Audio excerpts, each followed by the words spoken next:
तो part number 4 में आपका स्वागत है। पार्ट नंबर 1, 2, 3 हमारे कंप्लीट हो चुके हैं व्यष्टि अर्थशास्त्र के, ठीक है ना। और हम इसको कंप्लीट करने जा रहे हैं। पूरी बुक को आपको मैंने बताया था जैसे। तो वो पार्ट नंबर 4 जो है बहुत छोटा सा है। इसमें मुझे 3 टॉपिक पढ़ाने हैं आपको और इसके बाद ये चैप्टर ही क्लोज हो जाएगा पहले वाला। क्लियर है। और जहां तक है उम्मीद करता हूँ आपको सारी बातें समझ में आ रही होंगी।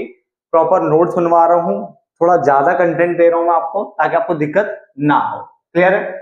तो चैप्टर नंबर 1 हमारा पार्ट नंबर 4 है। उसमें स्टार्ट करते हैं कि आर्थिक क्रियाओं की प्रकृति के आधार पर, आर्थिक क्रियाओं की प्रकृति के आधार पर अर्थव्यवस्था को 3 भागों में बांटा गया है। क्या बोला मैंने? आर्थिक क्रियाओं की प्रकृति के आधार पर अर्थव्यवस्था को 3 भागों में बांटा गया है, जिसमें पहला हमारा रहेगा, भाग बोलो या प्रकार बोलो, types of economy. Types of economy में पहला हमारा है बाजार अर्थव्यवस्था। अब देखो बाजार अर्थव्यवस्था को और ध्यान से समझे तो जैसे मान लो आपके यहाँ कोई मार्केट लगती है, तो क्या उस मार्केट में कोई भी बंदा कुछ भी बेचने के लिए, कुछ भी खरीदने के लिए, क्या वो स्वतंत्र होता है? हाँ बिल्कुल होता है। ऐसा तो नहीं है मान लो कि कोई भिंडी बेचने वाला बैठा हुआ है ना, और आपने कहा भैया करेले कैसे दिया, उसने बोला इधर 2 रैपटे दिया आपके गाल के नीचे, कहा कि करेले लेगा, बेटा भिंडी ले चुपचाप। ठीक है। या फिर मान लो आपने बोला कि क्या नाम है, सपोज करो टमाटर, एक बंदे के पास सारी सब्जियां रखी हुई है, तुमने कहा भाई ये बताओ ये टिंडे कैसे दिए, उसने कहा जा बताता हूँ तेरे को, 2-4 लाफे गाल पे मारेगा, टिंडे नहीं आलू लेके जाओ। बात को समझो। क्या ऐसा होता है मार्केट में? नहीं, ऐसा तो नहीं होता। इसका मतलब मार्केट में तो हर कोई स्वतंत्र है, हर कोई फ्री है कुछ भी लेने के लिए, ठीक है ना, और कुछ भी चीज बेचने के लिए। तो इसको हम यहाँ पे बाजार अर्थव्यवस्था कहते हैं, जिसको हम स्वतंत्र या मुक्त अर्थव्यवस्था भी कहते हैं। आप चाहे तो लिख लो मुक्त, मुक्त अर्थव्यवस्था और बाजार अर्थव्यवस्था। तो मुक्त हो गया जहां पे आप मुक्त हो, बिल्कुल फ्री हो, ठीक है ना। इसमें यहाँ पे पैसों की जरूरत होती है बेटा। बाजार में कुछ चीज खरीदने बेचने में जो जो काम होता है ना, एक्टिविटी होती है डिमांड सप्लाई की, मांग पूर्ति की, तो यहाँ पे हर कोई क्या होता है, पैसे वाला पार्टी होता है। जब वो कम पैसे, जब पैसे के बिना तो कोई काम नहीं होता ना वहां पे, तो पूंजीवादी अर्थव्यवस्था भी कहते हैं। और इसको कहीं कहीं बुकों में उदारवादी अर्थव्यवस्था भी कह रखा है, तो मैंने वो नाम भी आपके लिए लिख दिया। ठीक है। मेन आपके 3 नाम रहेंगे, बाजार अर्थव्यवस्था, स्वतंत्र अर्थव्यवस्था, पूंजीवादी अर्थव्यवस्था, और एक नाम एक्स्ट्रा मैंने आपको दे दिया, उदारवादी अर्थव्यवस्था। क्लियर हो गया यहां तक? ठीक है। आपको हिंदी में दे रहा हूं बेटा, इंग्लिश में मैंने नाम नहीं बताए। अगर आपको फिर भी एक नाम रखूं तो एक याद रख लो, कैपिटलिस्ट इकोनॉमी है ये सोशलिस्ट इकोनॉमी है, ये मिक्स्ड इकोनॉमी है। क्लियर ना। इसको हम बोलते हैं बेटा केंद्रीय योजनाबद्ध अर्थव्यवस्था। दूसरी अर्थव्यवस्था है केंद्रीय योजनाबद्ध अर्थव्यवस्था, जिसको सिर्फ योजनाबद्ध अर्थव्यवस्था भी लिखा हुआ कई बार मिल जाता है, जिसमें योजना मतलब प्लानिंग होती है, और इसी को हम एक दूसरे वर्ड में नियोजित अर्थव्यवस्था भी कहते हैं। तो केंद्रीय योजनाबद्ध अर्थव्यवस्था कह लो, योजनाबद्ध अर्थव्यवस्था कह लो, या नियोजित अर्थव्यवस्था कह लो। और इसको समाजवादी अर्थव्यवस्था भी कहते हैं। वैसे तो बहुत सारे नाम है, कमांड इकोनॉमी भी कहते हैं, है ना, प्लान्ड इकोनॉमी हो गया, सोशलिस्ट इकोनॉमी हो गया, जो मर्जी बोलो। तो अभी हम क्या बोले, केंद्रीय योजनाबद्ध अर्थव्यवस्था, योजनाबद्ध अर्थव्यवस्था, समाजवादी अर्थव्यवस्था और नियोजित अर्थव्यवस्था। तो कैपिटलिस्ट वाली भी हो गई और सोशलिस्ट भी हो गई। क्लियर है। तीसरा आता है मिश्रित अर्थव्यवस्था, जिसको संतुलित अर्थव्यवस्था या संयुक्त अर्थव्यवस्था भी कहते हैं, जिसमें आपको नाम से मिश्रित रखोगे तो बढ़िया है, बट कॉपी में नोट डाउन रख लो, एक नंबर के लिए पता होना चाहिए कि इनके ये भी नाम हो सकते हैं। मिश्रित, जिसको हम संतुलित अर्थव्यवस्था या संयुक्त अर्थव्यवस्था भी कहते हैं। तो अब इनको समझते हैं फटाफट से, अर्थव्यवस्था होती क्या, और फिर चैप्टर को हम क्लोज करते हैं बच्चा। तो बच्चा सामने देखिए बेटा, अब जो हम पढ़ने वाले हैं वो है हमारा कि बाजार अर्थव्यवस्था, योजनाबद्ध अर्थव्यवस्था और मिश्रित अर्थव्यवस्था में क्या अंतर है। अपने आप में काफी इंपॉर्टेंट है, और इसके बाद हमारा ये चैप्टर भी है, जो मैं चैप्टर भी बना रहा हूँ साथ साथ में, ये हमारा खत्म हो जाएगा। क्लियर है, पहला चैप्टर कंप्लीट हो जाएगा। ध्यान से पढ़ना, सारे पॉइंट्स पढ़ना, आपको बिल्कुल क्लियर हो जाएगा कि बाजार, जो बाजार अर्थव्यवस्था होती है वो क्या होती है, जो हमारी योजनाबद्ध अर्थव्यवस्था होती है वो क्या होती है, और मिश्रित अर्थव्यवस्था क्या होती है वो भी आपको समझ में आ जाएगा।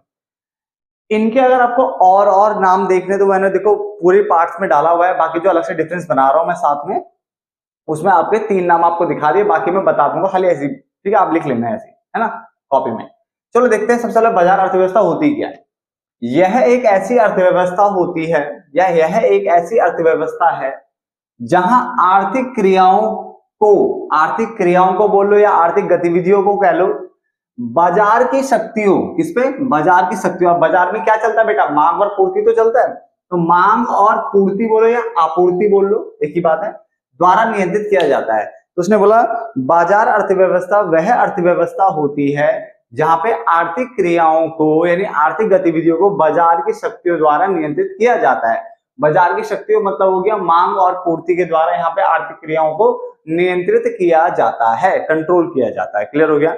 जबकि योजनाबद्ध अर्थव्यवस्था यह एक ऐसी अर्थव्यवस्था होती है जहां आर्थिक गतिविधियों या फिर आर्थिक क्रियाओं को सरकार या किसी केंद्रीय अधिकारी द्वारा नियंत्रित किया जाता है। यहाँ पे जो जितनी भी आर्थिक क्रियाएं होगी, आर्थिक गतिविधियां होगी, वो केंद्रीय अधिकारी या फिर किसी मतलब जो सरकार है हमारी उसके द्वारा नियंत्रित किया जाता है।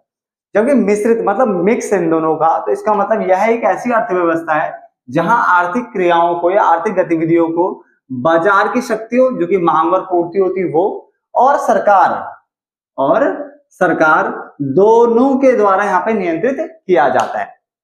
ध्यान से सुनना, सब यही याद हो जाएगा आपको। क्या बोला मैंने? बाजार अर्थव्यवस्था एक ऐसी अर्थव्यवस्था होती है जहां पे आर्थिक गतिविधियों फिर आर्थिक क्रियाओं को बाजार की शक्तियों यानी मांग और पूर्ति के द्वारा नियंत्रित किया जाता है। यहाँ पे आर्थिक गतिविधियों को सरकार या फिर किसी केंद्रीय अधिकारी के द्वारा नियंत्रित किया जाता है, और यहाँ पे जो आर्थिक गतिविधियां होती है उनको बाजार की शक्तियों और सरकार दोनों के द्वारा यहाँ पे नियंत्रित किया जाता है। बात समझ आ गया यहाँ तक?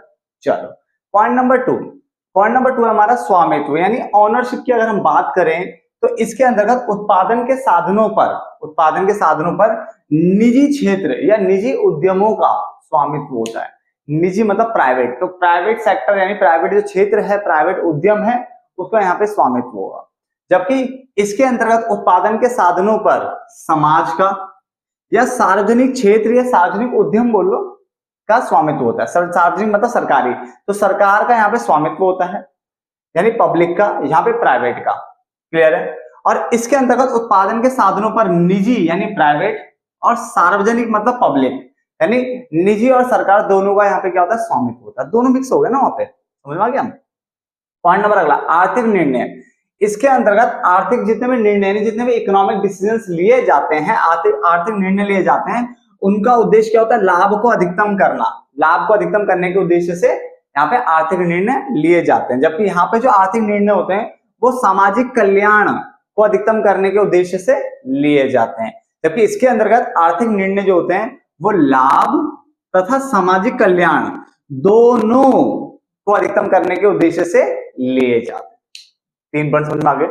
इन 3 पॉइंट को बेटा ध्यान से समझना, किस कारण आपको कुछ चीजें बताने वाला हूं, फिर हम आगे बढ़ेंगे। क्लियर? मैंने क्या बोला? बाजार अर्थव्यवस्था एक ऐसी अर्थव्यवस्था है जहां पे आर्थिक क्रियाओं को बाजार की शक्तियों के द्वारा यानी मांग और पूर्ति के द्वारा नियंत्रित किया जाता है। यहाँ पे किसके द्वारा करते हैं? सरकार या किसी केंद्रीय अधिकारी के द्वारा। यहाँ पे दोनों आ जाएंगे, बाजार की शक्तियां भी आ जाएगी और सरकार भी आ जाएगा नियंत्रित करने के लिए, है ना। इसमें अगर हम बात करें तो पहले में निजी क्षेत्र यानी निजी उद्यमों का स्वामित्व होता है उत्पादन के साधनों पर। दूसरे में अगर हम बात करें तो सरकार का यानी सार्वजनिक क्षेत्र का होता है, पब्लिक का। इसमें निजी और सार्वजनिक दोनों का यहाँ पे क्या होता है? उत्पादन के साधनों पर हक होता है, स्वामित्व होता है।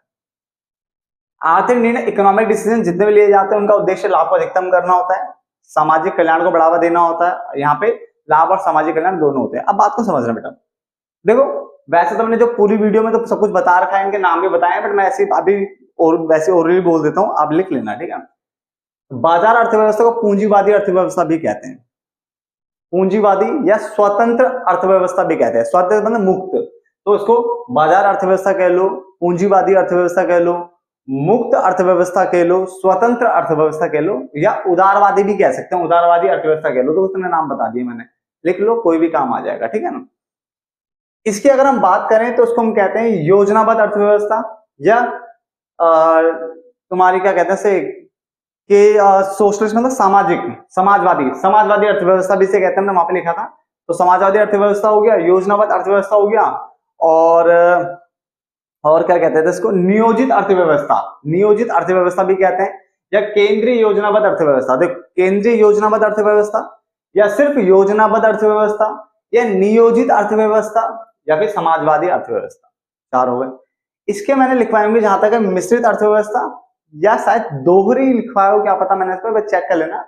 नहीं दोहरी नहीं, संतुलित लिखवाया होगा, संतुलित अर्थव्यवस्था कहते हैं, कहते हैं संतुलित। तो उसके नाम भी है बेटा, वैसे उसमें एक ही नाम काफी होता है, पर आप फिर भी इसको याद रख सकते हो, ठीक है ना।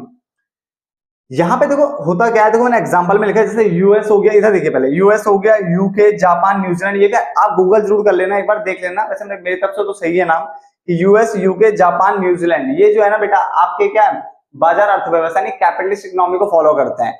China, Vietnam, Cuba, north Korea, ये जो करता है योजनाबद्ध अर्थव्यवस्था को यानी कमांड इकोनॉमी को क्या करते हैं, सोशलिस्ट इकोनॉमी को ये फॉलो करते हैं। और इंडिया, फ्रांस, जर्मनी, स्वीडन जैसे कुछ कुछ नाम लिखे, सारे नहीं है, कुछ कुछ लिखे, ये मिश्रित अर्थव्यवस्था को क्या करते हैं, फॉलो करते हैं। क्लियर हो गया। अब समझने वाली बात है मिश्रित में हो कैसे रहा है, देखो चलो यहाँ तो बाजार में सारा छोड़ दिया, यहाँ सरकार के पास छोड़ दिया सारा, यहाँ पे कैसे करेंगे, तो देखो इंडिया में आपने देखा होगा कुछ ऐसे एरियाज है जो कि काफी अच्छे हैं, साफ सफाई अच्छी है, वहां पे लोगों का रहना सहना, खाना पीना जो भी है वो काफी अच्छे लेवल का है, स्टैंडर्ड काफी हाई है, तो वहां पे क्या है, आपको ना बाजार की शक्ति पर छोड़ दिया जाता है कि आपको जो कोई बिजनेस ओपन करना है, आपको खरीदना बेचना जो भी करना ना वो आप खुद कर सकते हो, मांग पूर्ति पे डिपेंड हो जाता है सारा वो, तो वहां पे तो अपना प्राइवेट वाले लोग खुद से प्ले कर लेते हैं रोल, ठीक है ना। बट जैसे कुछ भारत में सारी चीज तो डेवलप नहीं है ना, कुछ ऐसे एरियाज भी तो हैं जहाँ पे क्या नाम है बहुत जो पिछड़े हैं, वैसे डेवलपिंग कंट्री हमारी, तो कुछ एरिया तो अच्छे हैं, कुछ एरिया भी बहुत ज्यादा पीछे हैं, इस टाइप का आपको देखने को बहुत ज्यादा चीज मिलती है। तो जैसे मान लो कुछ एरिया बहुत ज्यादा पीछे है, तो अगर तुम वहां पे बोलोगे तुम खुद कर लो, तो कैसे कर लेंगे यार वो, वहां पे पहले सरकार को आगे आना पड़ेगा, सरकार को आगे आकर के उनकी मदद करनी होगी, वहां पे रोड, रेलवे, जो भी वो कम्युनिकेशन बोलते हैं, हम ट्रांसपोर्टेशन बोलते हैं, बैंकिंग, इंश्योरेंस, ये सारी सर्विसेज वहां लानी पड़ेगी। जब वो आएंगी, लोग उनको देखेंगे, उनको बेचारों को रोजगार मिलेगा, तब जाकर के फिर बाजार की तरफ बढ़ेंगे वो, है ना। तो इसका मतलब भारत में ये जो कंट्री नहीं बेटे, डेवलप्ड कंट्रीज टाइप के, जैसे यूएस हो गया, हम बोलते हैं ना, अमेरिका की बात करते हैं डेवलप्ड है, तो उसमें बाजार पे सारा बाजार वाली अर्थव्यवस्था को फॉलो करता हूँ, ज्यादा अच्छा लगता है उसको, है ना, यानी कैपिटलिस्ट को। और इंडिया इसको क्यों कर रहा है, आपको समझ में आ गया कि अभी पूरी तरह से नहीं है, बहुत सारे एरिया पीछे हैं, अभी बैकवर्ड एरियाज हैं, ठीक है, और कुछ कुछ जगह पे क्या नाम है अच्छा भी है, तो फिर दोनों को रख करके मिक्स तरीके से हमारे यहाँ चलाई जाती है इकोनॉमी को। क्लियर हो गया ना। चलो अब सरकार की प्रत्यक्ष भूमिका वाला पॉइंट पढ़ लेते हैं, सरकार की प्रत्यक्ष भूमिका। तो उसने कहा उत्पादन की प्रक्रिया में सरकार की प्रत्यक्ष भूमिका नहीं होती, नहीं सरकार यहाँ पे डायरेक्टली सीधे हस्तक्षेप नहीं करेगा, उत्पादन की प्रक्रिया में सरकार की प्रत्यक्ष भूमिका होती है, यानी यहाँ पे सरकार दखलंदाजी करेगा, ठीक है ना। जबकि हम यहाँ पे बात करें तो उत्पादन की प्रक्रिया में सरकार की भूमिका जो होती है वो संतुलित होती है बेटा, यानी जहां पे उसे लगेगा कि करना चाहिए वहां करेगा, हर जगह हाथ नहीं मारेगा, समझ में आ गया, सरकार हर जगह हाथ नहीं मारेगी, संतुलित होती है, यहाँ पे क्या होती है, संतुलित। प्रतिस्पर्धा की बात करें हम, कंपटीशन की अगर हम बात करते हैं, तो इस अर्थव्यवस्था में प्रतिस्पर्धा को प्रोत्साहित किया जाता है, बढ़ावा मिलता है, बाजार में कंपटीशन देखने को मिलता है, तो इसका मतलब इस अर्थव्यवस्था में प्रतिस्पर्धा यानी कंपटीशन को देखने को मिलेगा, उसको प्रोत्साहन मिलता है। जबकि यहाँ पे प्रोत्साहन नहीं मिलता है, यहाँ पे कंपटीशन नहीं है, यहाँ पे कल्याण करना है, सामाजिक यहाँ पे सामाजिक कल्याण में वेलफेयर को बढ़ावा देना है, इसका मतलब यहाँ पे प्रतिस्पर्धा को प्रोत्साहित नहीं किया जाएगा, ठीक है ना। और इस अर्थव्यवस्था में सीमित प्रतिस्पर्धा, यानी जो जो बाजार वाले पॉइंट के अंदर आ रहे होंगे वहां पे प्रतिस्पर्धा होगी, जो सरकार वाले में आएंगे प्रतिस्पर्धा नहीं होगी, तो सीमित टाइप का यहाँ पे देखने को मिलता है। क्लियर है, तो 2 पॉइंट पे ध्यान देना। सरकार की प्रत्यक्ष भूमिका, सीधी भूमिका, सरकार क्या डायरेक्टली इंटरवेंशन कर सकती है, हस्तक्षेप कर सकती है, तो उसने कहा यहाँ पे तो नहीं करेगी, यहाँ पे इसका घर है, सरकार का ही पूरा अड्डा है, तो यहाँ पे करेगी, ठीक है, यहाँ पे संतुलित है, करेगी भी नहीं भी, इस टाइप का, जहां लगेगा उसको करना चाहिए वहां करेगी, वरना हर जगह हाथ नहीं मारेगी, संतुलित टाइप का है। प्रतिस्पर्धा, यहाँ पे प्रतिस्पर्धा को प्रोत्साहित किया जाता है, यहाँ पे नहीं किया जाता है, यहाँ पे सीमित प्रतिस्पर्धा की अनुमति दी जाती है। क्लियर हो गया, समझ में आ रहा होगा ना बेटा पॉइंट, ठीक है। लास्ट के 2 पॉइंट पढ़िए, इंपोर्टेंट पॉइंट है दोनों के दोनों लास्ट के। मूल्य निर्धारण, इसके अंतर्गत मूल्य निर्धारण यानी जो हम मूल्य का जो निर्धारण किया जाता है वो बाजार के द्वारा किया जाता है, नहीं मांग और पूर्ति की शक्ति द्वारा किया जाता है। मूल्य निर्धारण, प्राइस को डिटरमाइन करना ना, बाजार की मांग और पूर्ति की जो शक्ति है वो कर लेगी। इसके अंतर्गत मूल्य निर्धारण कौन करेगा, सरकार करेगी, कॉन्सेप्ट सिंपल सा है। इसके अंतर्गत कुछ वस्तुओं का मूल्य तो है सरकार द्वारा सरकार तय करती है, और कुछ का मूल्य जो होता है ना, कुछ का मूल्य वो कौन करेगा, बाजार की शक्ति द्वारा तय किया जाता है, क्योंकि मिक्स हो गया। And the last one is उपभोक्ता संप्रभुता बोलो, या उपभोक्ता सार्वभौम है, या उपभोक्ता बॉम नहीं बोला, भौम बोला, ठीक है ना, और उपभोक्ता संप्रभु है, इस तरह से बहुत सारे वर्ड आते हैं हिंदी में। इसके ऊपर बेटा 1 नंबर का क्वेश्चन आता भी है, तो ध्यान रखना इस पॉइंट को कि यहां उपभोक्ता पूरी तरह से सार्वभौम है, ठीक है, और उत्पादक उपभोक्ता की पसंद के अनुसार वस्तुएं बनाते हैं, यानी यहाँ पे कंज्यूमर को ना कंज्यूमर को भाई साहब सबसे ऊपर रखा जाता है। जो कस्टमर होता है उसको भगवान माना जाता है बाजार में, आपको पता ही है। तो यहाँ पे कंज्यूमर सर्वभौम है, सबसे ऊपर है इनके लिए। और कंज्यूमर जो चाहता है ना उसके अकॉर्डिंग वस्तुएं बनती है। कंज्यूमर को आजकल क्या नाम है, फैंसी दरवाजे लगाने का शौक है, तो फैंसी दरवाजे ही बनेंगे भाई साहब, आप अपने अकॉर्डिंग कुछ भी बना करके चेप नहीं सकते। तो यहाँ पे कंज्यूमर पूरी तरह, जो उपभोक्ता होता है वो पूरी तरह सर्वभौम होता है और उत्पादक उपभोक्ता की पसंद के हिसाब से वस्तुएं बनाता है। इसका मतलब उपभोक्ता को चयन करने का अधिकार है, उपभोक्ता जो चुन सकता है, जो करवाना चाहे वो कर लेता है। इस वाले में समझ में आ गया। इसमें उपभोक्ता की जो स्वतंत्रता है ना वो बहुत सीमित होती है, मतलब स्वतंत्रता नहीं है, क्योंकि सरकार यहाँ पे रोल प्ले कर रही है और सरकार तय करती है यहाँ पे कि क्या उत्पादन किया जाए और कैसे वितरण किया जाए। तो पेपर में आया, अगर सरकार तय कर रही है कि क्या उत्पादन करना है, उसको कैसे बांटना है, वितरण करना है, तो वो ये वाली अर्थव्यवस्था है कैपिटलिस्ट, सॉरी सोशलिस्ट। ठीक है, सोशलिस्ट यानी जो हमारी कमांड कहते हैं इसे हम। तो कमांड इकोनॉमी का पार्ट है अगर सरकार तय कर रही तो। और अगर कंज्यूमर, तुम्हारा उपभोक्ता तय कर रहा है कि क्या नाम है मेरे पसंद के हिसाब से होना चाहिए। अब भाई मुझे बर्गर खाना है तो सामने वाला बर्गर बनाएगा तो ही तो लूंगा ना। वो कह रहा है भाई मैं चाउमीन बनाता हूँ, चाउमीन खा ले, मैं क्यों खाऊंगा चाउमीन। तो यहाँ पे कंज्यूमर के पसंद के हिसाब से होता है, इस वाले में याद रखना, ठीक है ना। और इस वाले में ना जो उपभोक्ता है की जो संप्रभुता है वो सीमित होती है, कि मिक्स हो गया ना, ये लिखा हो ना, आंशिक रूप से सार्वभौम देखने को मिलता है। आंशिक रूप से मतलब पार्शियल बोल दो, मतलब पार्टली कह लो, पार्टली यानी कुछ हद तक, पार्टली है ना। तो कुछ हद तक यहाँ पे क्या है, उपभोक्ता की बात मानी जाएगी, बट फिर सरकार भी आ रही है बीच में, तो फिर सरकार की भी मानी जाएगी। तो इसको कैसे देखेंगे, जो निजी क्षेत्र होते हैं यानी जो प्राइवेट सेक्टर है वो उपभोक्ता की पसंद के हिसाब से काम करते हैं। प्राइवेट सेक्टर यहाँ पे उपभोक्ता की पसंद के हिसाब से काम करेंगे और जो सरकार है वो अपने अकॉर्डिंग काम करेगी, ठीक है ना। उसको कैसे क्या उत्पादन करना और कैसे उसको कैसे बांटना है, तो सरकार भी रोल प्ले करेगी यहाँ पे और निजी क्षेत्र भी करेगी। तो इसलिए जो आंशिक रूप से यहाँ पे सार्वभौम देखने को मिलता है, सीमित संप्रभुता देखने को मिलेगी। समझ में, यहाँ पे तो है ही नहीं, यहाँ पे सरकार सब कुछ डिसाइड कर रही है, यहाँ पे सार्वभौम है, यहाँ तो उपभोक्ता की चलेगी सारी। तो चैप्टर भी खत्म होता है, डिफरेंस भी खत्म होता है। ठीक है, फटाफट से नोट डाउन कर लो। मिलते हैं चैप्टर नंबर 2 में, तब तक के लिए धन्यवाद।